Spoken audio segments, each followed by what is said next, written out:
राधे। भगवान सूर्य नारायण हमारे जीवन से अंधकार को मिटाकर हमें प्रकाश की ओर ले जाएं और हमारे जीवन को अपने तेजोमय प्रकाश से प्रकाशित करें, ऐसी मैं मंगल कामना करती हूँ। आइए जानते हैं आज का दैनिक पंचांग। आज है 29 जून 2025 का दिन। आषाढ़ मास के शुक्ल पक्ष की आज चतुर्थी तिथि है।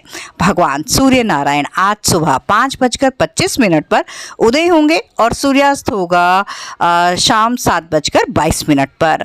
आज का जो चंद्रोदय होगा वो होगा सुबह 9:13 पर और चंद्रास्त होगा रात्रि 10:37 पर। आज का जो अभिजीत मुहूर्त है वो रहेगा सुबह 11:56 से 12:52 तक। तो इस अभिजीत मुहूर्त में, जो कि एक अबूझ और सिद्ध मुहूर्त होता है, इस समय में हमें अपने किसी भी मंत्र को सिद्ध करना चाहिए। अपनी कोई भी अफर्मेशन, मैनिफेस्टेशन हम इस समय में कर सकते हैं।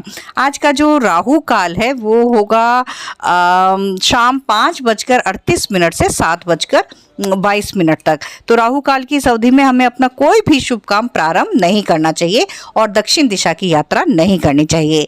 दिशाशूल है आज का पश्चिम दिशा, तो आज के दिन पश्चिम दिशा की यात्रा ना करें और करना बहुत ज़रूरी हो तो आप घर से घी शक्कर खाकर जा सकते हैं। योगों में आज है वज्र योग, और जो कि रहेगा शाम 5:58 तक और उसके आगे सिद्धि योग लग जाएगा। तो ये जो वज्र योग है ये नाम के अनुरूप एक बहुत ही अपने दृढ़ योग होता है, एक स्थिर योग होता है। इस योग में ये जो योग होता है ये साहस का, दृढ़ निश्चय का प्रतीक होता है। इसकी ऊर्जा इस तरह की रहती है। इस योग में जो जन्मे जातक होते हैं वो बहुत ही साहसी होते हैं, दृढ़ निश्चयी होते हैं और शरीर से बहुत ही मजबूत होते हैं। तो ऐसे योग में जन्मे जातक भाग्यशाली होते हैं। नक्षत्रों में आज चंद्रदेव गोचर कर रहे हैं अश्लेषा में, जो कि पिछले दिन से ही चले आ रहे हैं और वो उसमें रहेंगे सुबह 6:35 तक और उसके आगे मघा में चले जाएंगे। तो ये जो मघा नक्षत्र है ये भगवान केतु देव का नक्षत्र है। तो जिनकी का भी ये जन्म नक्षत्र है या अति मित्र नक्षत्र हो तो वो इस नक्षत्र की ऊर्जाओं के साथ जुड़ें। कैसे जुड़ सकते हैं? आप सोमवार की आपको फास्टिंग करनी चाहिए, केतु देव के मंत्रों की चैंटिंग करनी चाहिए और शिवालय में जाकर शिवलिंग पर जलाभिषेक इन्हें करना चाहिए। कहा जाता है कि भगवान शिव जी के गले में जो सर्प है वो राहु देव और जो शिव जी की जटाएं हैं वो केतु देव की केतु देव हैं।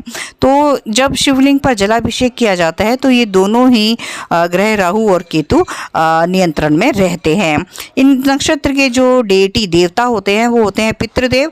तो इन्हें ओम पितृदेवाय नमः मंत्र का जप करना चाहिए और हमेशा अपने पितरों के लिए कुछ ना कुछ ही अन्न दान, वस्त्र दान, ये सब चीज़ें मंत्र कर किसी भी पाठ को कर अपने पितरों के निमित्त संपर्क पूर्वक आप उसका दान कर सकते हैं। इस नक्षत्र का जो सिंबल होता है वो होता है रॉयल थ्रोन।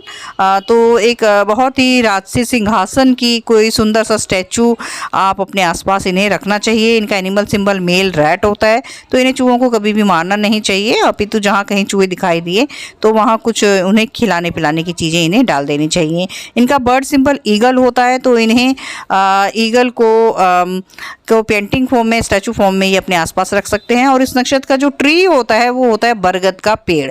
तो इन्हें आज के दिन बरगद के पेड़ को लगाना चाहिए, उसे जल देना चाहिए, नर्चर करना चाहिए और उसके सानिध्य में अपना कुछ समय बिताना चाहिए। तो इस तरह से जब ये लोग नक्षत्र की इन ऊर्जाओं के साथ जुड़ते हैं तो अपने जीवन में सुख, सौभाग्य, समृद्धि को बढ़ाते हैं और शुभत्व लेकर आते हैं। Thank you. राधे राधे।